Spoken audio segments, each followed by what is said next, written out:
Several breaking developments at the Concierge Apartments in Rocky Hill. Now, people were forced to evacuate their homes last week after they were deemed unsafe. Now, here are 3 things you need to know about the situation tonight. People in 2 of the buildings are able to move back in as of tonight. There are signs on some of the buildings that say stop work order due to labor issues. And Attorney General William Tong met today with the company that manages the apartment complex. Fox 61's Tim Latoa spoke with people who were allowed back home and some of those who are still waiting.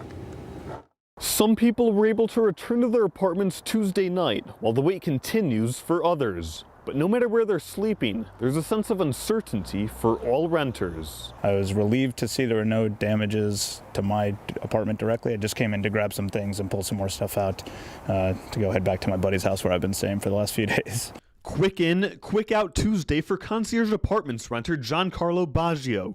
Rocky Hill leaders say more than 2,000 people were displaced due to frozen pipes, leaks, and a lack of water. The renters might not know each other, but Daniel Bishop can see the worry on their faces. I see them in the morning at the Sheridan where I'm staying. I see them in the breakfast line. I see them in the hallways. You can tell what a displaced concierge resident looks like. They all pay at least $1,600 a month for their homes that many are still not allowed to sleep in.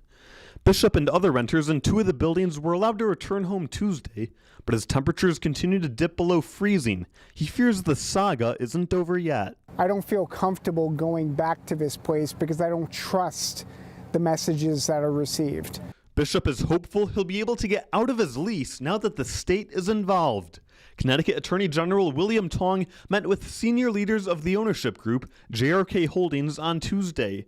Tong emphasized that JRK needs to get all renters back in their apartments as soon as possible, develop a plan to ensure this never happens again, and make the situation right for everyone.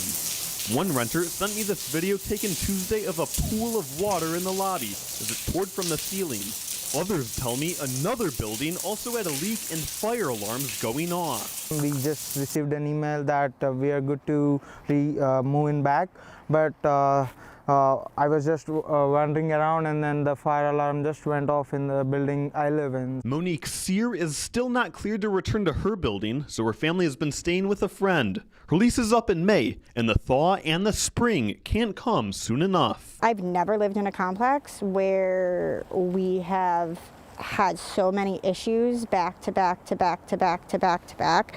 So I'm happy to be hopefully leaving in the next couple of months. Baggio hasn't even thought of his next real estate move yet. He's just desperate for the next night he gets to spend under his own roof, as each email pushes back his tentative move-in date. The plan was tentative for, it was today, it was the last communication I heard, so I'm hoping by Monday we can have something figured out. Attorney General Tong says he will continue to work with JRK to reach a resolution, but in the meantime, his investigation remains ongoing.